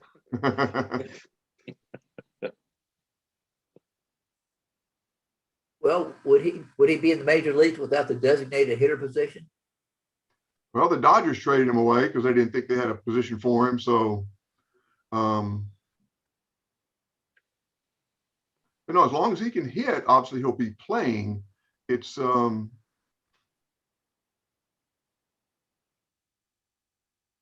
right. It's not a foolproof analysis of his future, but it puts him in some kind of, you can at least compare him to others who had obviously similar careers, and then we see where he goes. He's too young really to decide where he's going to be when he's 30, but at least you can see what others have done who fit the same pattern. You know, as long as Dodger fans keep crying about Jordan, hey, I'm happy. Now, Jordan has looked good running this year, so maybe his knee issues are resolved enough where he can play every day, or at least play DH every day. So there is obviously he has a value, and if you look, at the WAR kind of numbers, that is really predominantly an offensive statistic, and there's, to measure a person's defensive value, it sometimes can be difficult and be kind of hard to quantify, whereas offensive statistics are fairly straightforward and easy to quantify. So, how bad does a guy have to be in the field where it really hurts your team? I don't know. I mean, you talk about those guys that we talked about, like Dick Stewart, and then you talk about like Marv Throneberry. They played quite a bit, but they were noticeably bad defensive players. Greg Luzinski played left field. He wasn't supposed to be a very good defensive player. So there's a number of guys who don't play well defensively, but they make up for it with their offense. It's just how bad is he? And I guess someone else. But it sounds like you're saying you really need to be playing both ways to increase your longevity. It's almost if you have more value to add to the team, and so if he batted 280 instead of batting 320, would you play him every day? I mean, if he was averaging 20 home runs a year and not 40 home runs a year, that's a different value statistic. So if he starts to fade, there's nothing else to fall back on to say, well, he's still adding value to the team. Also depends on the team. If you got the rest of your rosters hitting 220 that would replace him, even 280 is damn good. Correct. I mean, and if somebody comes up 3 years from now who's everything he is defense, if we get a Mike Trout somehow who can play everywhere and excel. And they come around every day. Yeah, I know what I'm saying, but if you got a guy who could play, if you got another George Springer that came up and you said, well, gee, I got one place on the roster for either Jordan or a George Springer, that's the kind of thing you would have to, that's to be determined, but I'm just saying he's only really had the 1.5 year in 2019. So the whole thought about him may be different after the end of this year if he maintains some kind of 300 plus batting average, 30 home runs, 100 RBI, then you say, okay, we really have something here and not just a flash in the pan.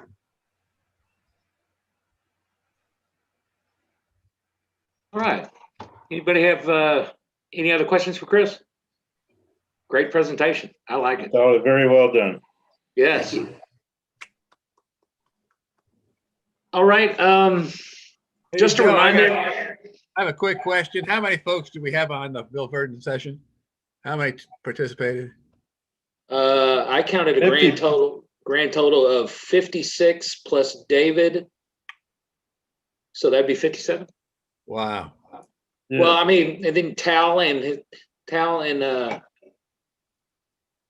wife, that'd be 57. 58. Biggest number I saw, I had 54 participants when I looked. So we had well over 50. Yeah, we had 57, I think. Terrific. Um, Good job of publicizing it. Hey, no problem, no problem. Just to remind everybody, I don't know, do we have time for the trivia contest? Tony? Where's Tony? Did He Tony leave? left. Tony left? I don't know. We got 22 people right now. Well, Tony was supposed to have oh, there he is. I just want to remind everybody that if you want to go to the game, we can send this out too, just to let Mike know. Yeah, it's $55 a ticket, and had a couple more, Carl and Gary Schulte. I found Brian Lepley, so there was 5 more people come in, so we've got well over 20 people now. So we're definitely going. $55 a ticket, and Dierker said he wanted to go too. So another one, I didn't count him. Forgot about him. Because I said possibly 4 for me. I don't know if my daughter. That's counting you for 2. Oh, just counting me for 2? Yeah, we still got well over 20. Okay, all right. Good, thanks. Well, we can do the trivia contest, and then that's pretty much it. Tony? Yeah, okay. Unfortunately, I won the last one. So it is my duty to do this trivia contest. So it'll be sweet and sour. I hope you bear with me here. There's an old. How many questions? Yeah, don't shoot the piano player. He's doing the best he can. So we got 10 questions, and let's see, and they're broken into some parts, but some are difficult, some are easy. We'll see. I've tried to put a little variety into this. Okay, basically 10 trivia questions. This is the first one. It's baseball sad lexicon. It celebrates the Chicago Cubs double play combination of the early century, Tinker, Evers, and Chance. A layup question is always, who was the third baseman for that infield?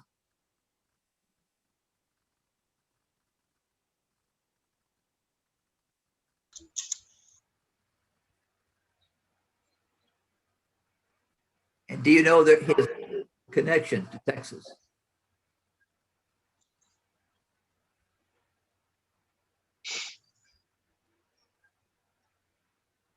Okay. You want to think about some more? All right. This is question number 2. Another celebrated double play combination was O'Brien to Ryan to Goldberg. Where do they play and when?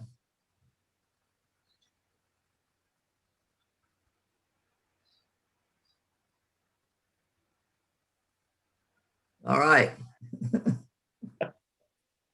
Who was the third baseman? Or O'Brien to Ryan to Goldberg? Nope, that's not part of the question. Okay. Question number 3. This is Jeopardy. Houston was a charter member of the Texas League from 1988 to 1958, but produced only one hitter who led the league in batting. Who was that player?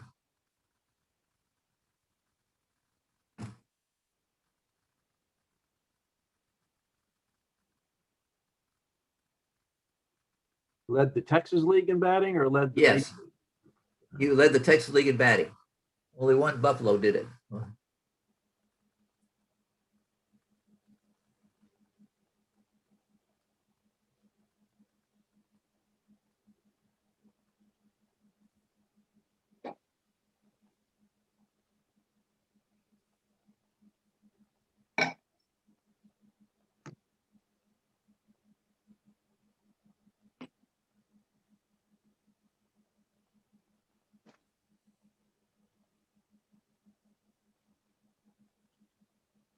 Well, let me go then to question number 4. From 1907 through 1919, Ty Cobb led the American League in batting every year except for one season. Which batter interrupted that streak of being the leading batsman in the American League?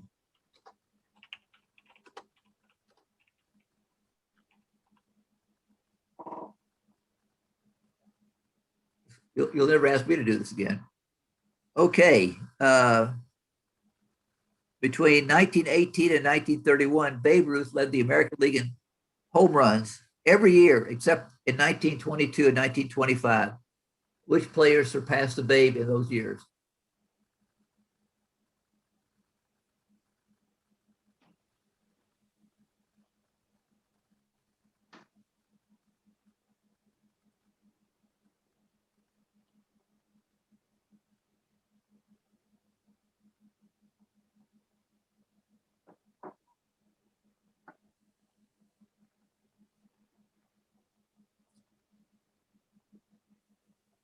Are you ready for question 6?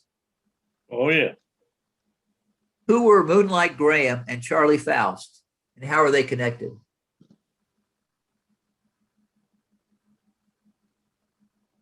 Can you repeat that? Who were Moonlight Graham, Charlie Faust, and how are they connected?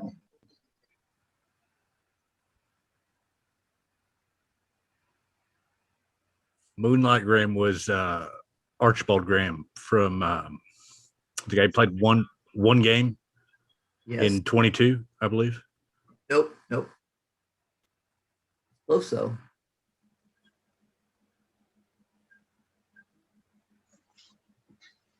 But you're onto something.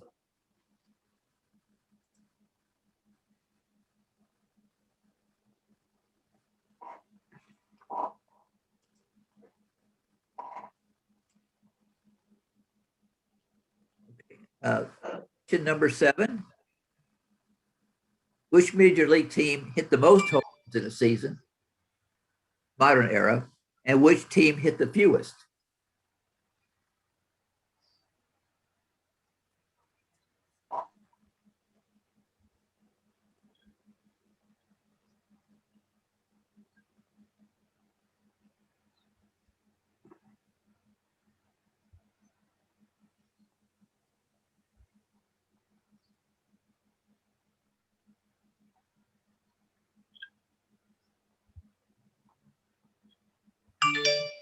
The next is something of a trick question.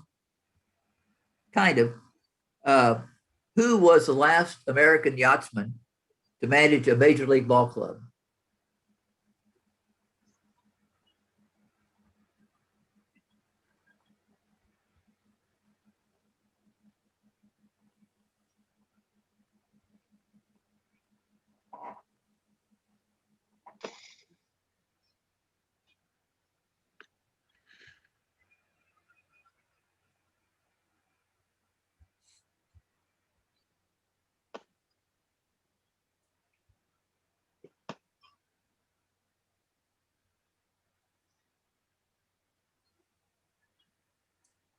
Question number 9.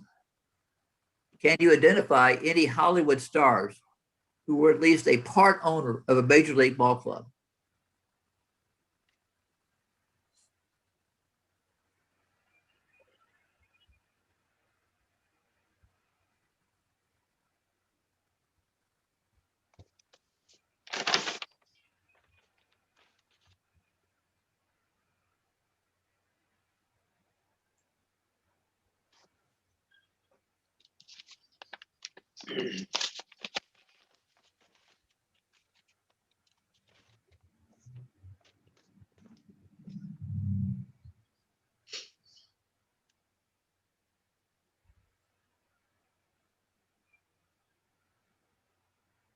And this is a question.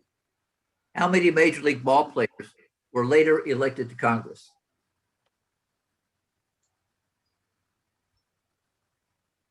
Really, some of it's really obscure.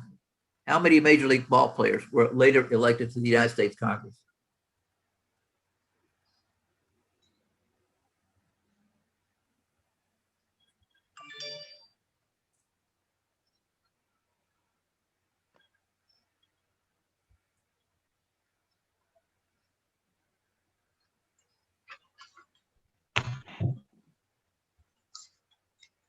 Okay. Joseph, shall I give everybody the answers? Yes, sir. Okay. Go right ahead, sir. Well, does anybody need a question repeated? Go ahead, Tony. All right. First question was baseball sad lexicon, which celebrates Tinker to Everest Chance. Who was the third baseman? And that was Harry Steinfeld.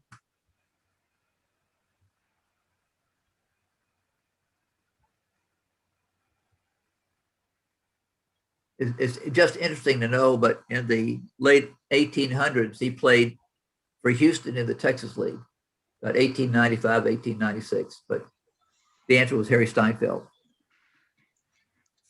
Cool. The second question was kind of a trick one. Another celebrate double play combination was O'Brien to Ryan to Goldberg. Where did they play and win? I apologize for this, but there was an MGA musical called Take Me Out to the Ball Game in the late 40s. Sinatra, Gene Kelly, and Gene Kelly, Frank Sinatra, Jules Bunchen played this infield, who played for an avaricious 19th century baseball owner. It's kind of a fun movie, but it's just interesting that they kind of playing off the poem about Tigers to Everest Chance. where was their team? New What's York? that? What city was their team from? I think it was one of the Eastern clubs. I'm not sure. It's really entertaining to see them go through the routine. Houston, the next question. Houston was a charter member of the Texas League, but produced only one hitter, one that led the Texas League in hitting. Bob Boyd? That player was Tris Speaker. Chris Speaker. In about 1907, I think. I think we only had one batting champion for Houston in 70 years in the Texas League. Led all the other categories but that, which is very odd. Next question was from 1907 through 1919, Ty Cobb led the American League in hitting in every year except one. Who interrupted his streak? It was Tris Speaker, who was playing for Cleveland. And he interrupted that streak in about 1916. I think he hit about 370, 388. Cobb hit about 378 that year. Tony, according to Baseball Reference, Benny Koff won the batting title in 1914. Well, was he playing with the Federal League? Well, let's see. How do we figure that out? Yes. Who was that? Of course, the Federal League, of course, took baseball to the Supreme Court, and the court held I guess the Federal League sued Major League Baseball, claiming it was an antitrust violation because they're keeping them out. And the Supreme Court eventually held that baseball was not subject to the antitrust laws because they were just playing exhibition games and they were not involved in interstate commerce. That reasoning has never withstood much analysis, but there you are. But Benny Koff was a great player in the Federal League. I'm not sure it's recognized today as a major league, but perhaps so. But next question, between 1918 and 1931, Babe Ruth led the American League in home runs every year except two. One was 1922. Ken Williams of St. Louis hit 39 home runs.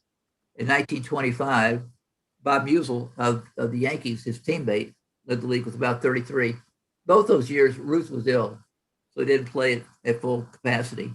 I think he missed several games each season because he ate too much or did other abuses to his body. But it's an incredible streak, though. He was hitting home runs like nobody.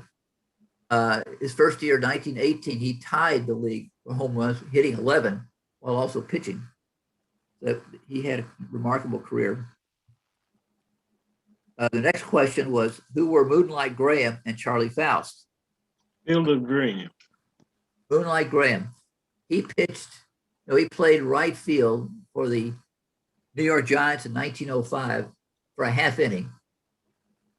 And he became celebrated later in the movie Field of Dreams because of that fact.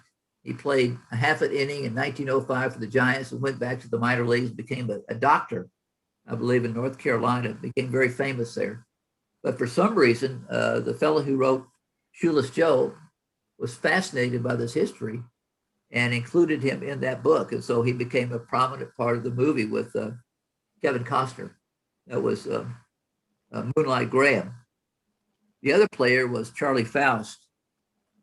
And Charlie Faust also played for the Giants in 1911 and 1912. And if you look at he's got a biography on at the SABR project. And Faust was kind of a good luck omen for the Giants in those years. He couldn't bat, he couldn't pitch, he couldn't field, but he persuaded John McGraw, who they said was very superstitious, that if he just let him play on the ball club, the Giants would win the pennant. And they won the pennant in both years. And finally, McGraw allowed him to pitch a few innings at the end of the 1912 season. So they were both connected to John McGraw and the early New York Giants when baseball was not nearly as regimented as today. You had these weird players coming along like Rube Waddell and people like that. And I think Charlie Faust eventually died in insane asylum. I think that's what McGraw did to him. How do you spell his last name, Faust? Faust, F-A-U-S-T. Oh, and they wrote the opera about him? That's right. I don't think that's the same Faust. Oh, okay. Faust. Faust of the opera, good field, no hit. Dave Schechter wrote the book about him for SABR. Okay. Which major league team hit the most home runs in the season? Twins. Minnesota. Twins, 2018. 19. They hit over 300 home runs. They hit 309, and the Yankees hit 307 that season. So the ball was really juiced up. Who was that? 2019. Minnesota Twins, 300. Twins. Okay, I had the year wrong. Yeah. And the team that hit the fewest home runs, 08 White Sox. 1908 White Sox. They hit 3 home runs. They finished a game and a half out of first place. So it was really the dead ball era.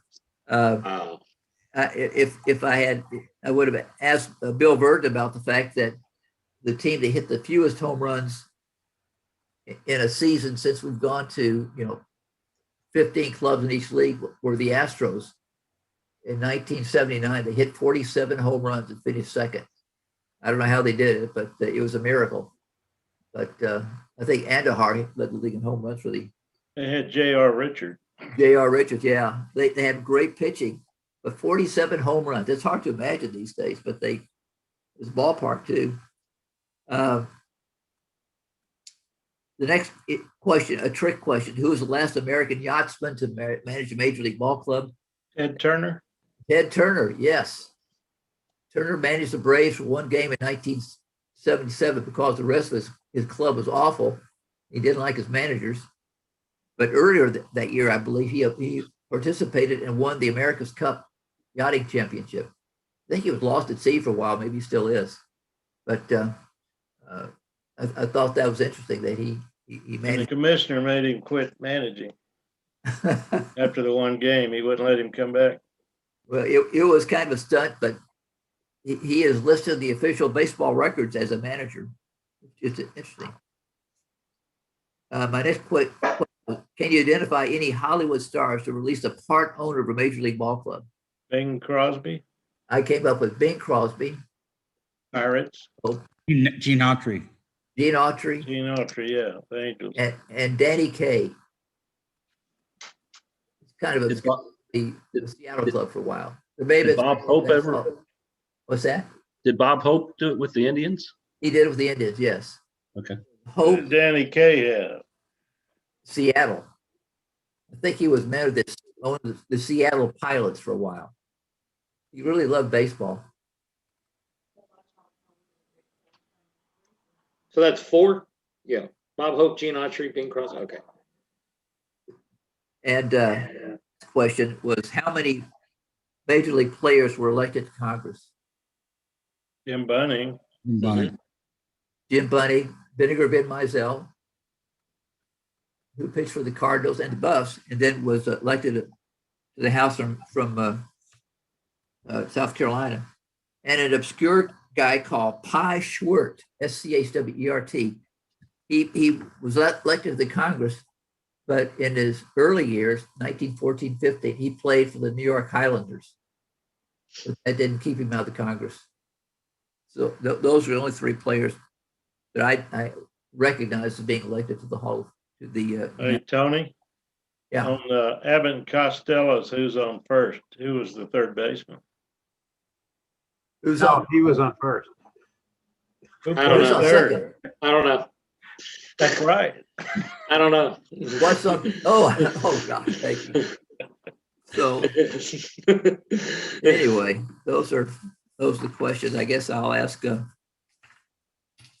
How many people got? Well, let's see, 10. I got 10 questions correct. Well, how many total answers you got here? I got 1, 2, 3, 4, 5, 6, 7, 8, 9, 10, 11, 12, and 4 is 16 and 3. I've got. If you got one of the 19. congressmen, how many points do you get? 3. I mean, if you get all. If you just get one. It still counts. You got a point. One for Jim Bunning and one for Ben Crosby. Well, the question was how many? So 19 total? Is that what you counted? That's what I've got, yeah. How many congressmen? There were There three were, came up with. 10 was 3. That was the question. 4 movie stars. I got 6 points. Anybody beat that?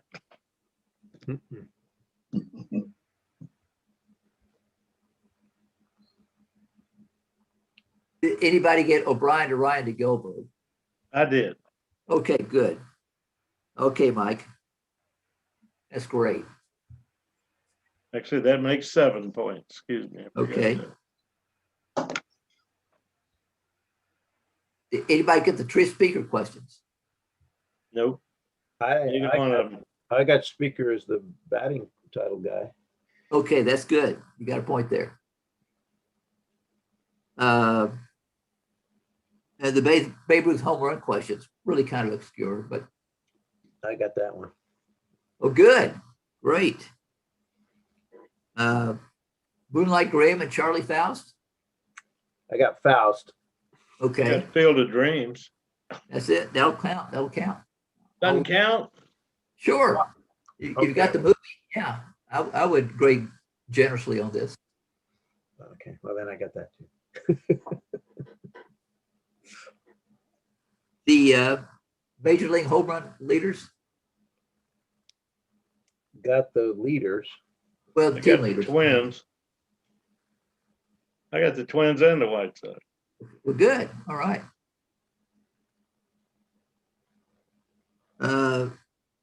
The really bizarre Ted Turner question. I got that. Wow. Okay, Mike. That's really impressive. And Hollywood stars who wanted we identified 4 Hollywood stars who at least were part owners of a baseball club. So you get one for whatever you got. Man, I got Hope and Crosby. That was it. I got Bean. Forgot about Autry. I had 3 I of didn't them. know about Open K. Yeah, I forgot about Autry too. And the last one, how many major leaguers were elected to Congress? The total number is 3. But if you got one, there's 1 point for each one you got. I got Bunning. Okay. Mizell. And Mizell. I got those two, and I guessed the number 3.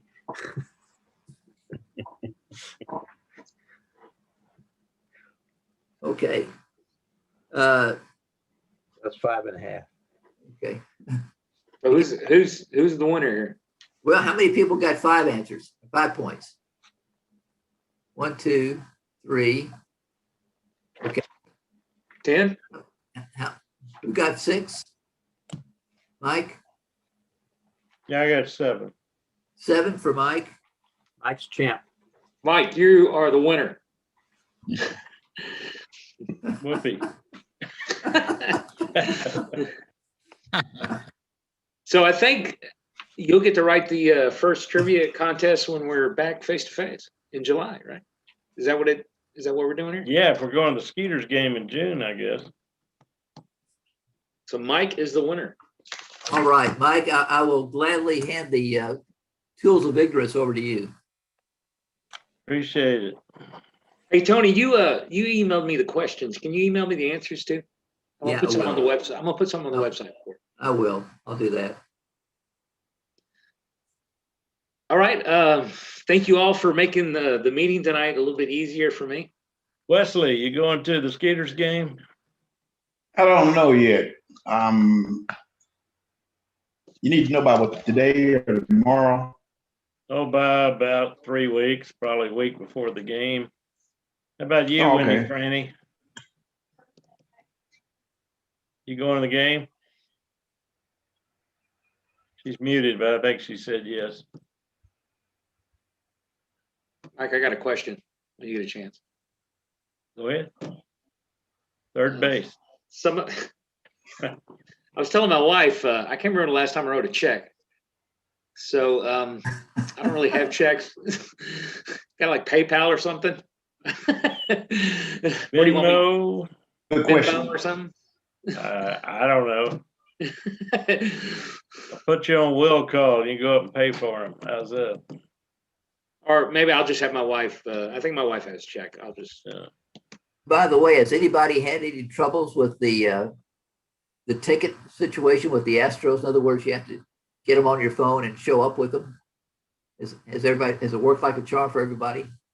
It hadn't been as hard as I thought it was. It's just like forwarding tickets. If you had them in your season, a ticket count before sending them to people. Yeah. You just go over there and click them and email them. I haven't received any. Yeah. I think you get like a scan code. You do. For each ticket. Get a barcode. We had tickets for Mother's Day, and somehow they disappeared from my working phone. So I had to go up to. They have a special booth at the game where you can get replacements. It's an agonizing process, but still they have. Not everybody is adept at this stuff as Mike is. And I got an email today for season ticket holders. They're letting all the tickets go for the rest of the year now. Oh. They had a phase 1 where you could opt out or keep it in the phase 2, but I think they're opening up the ballpark for the rest of the year.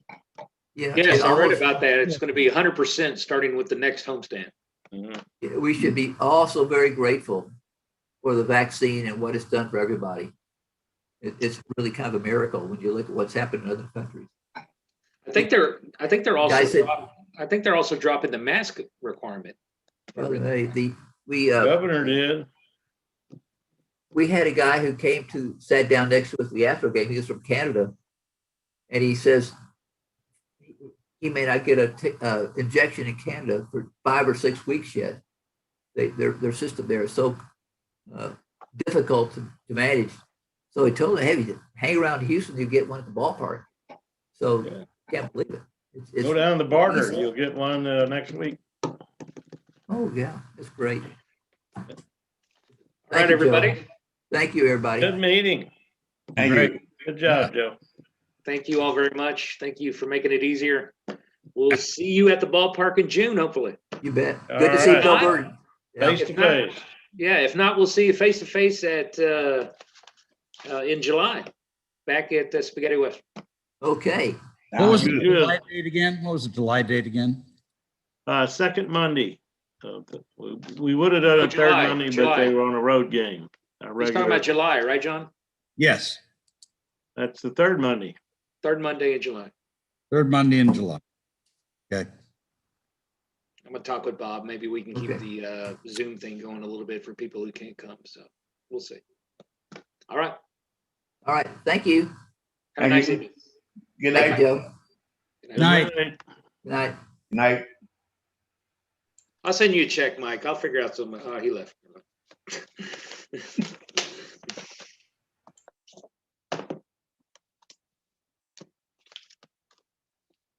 All right.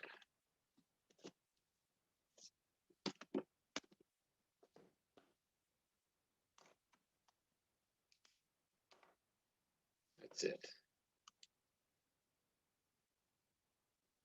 See you later, Tom.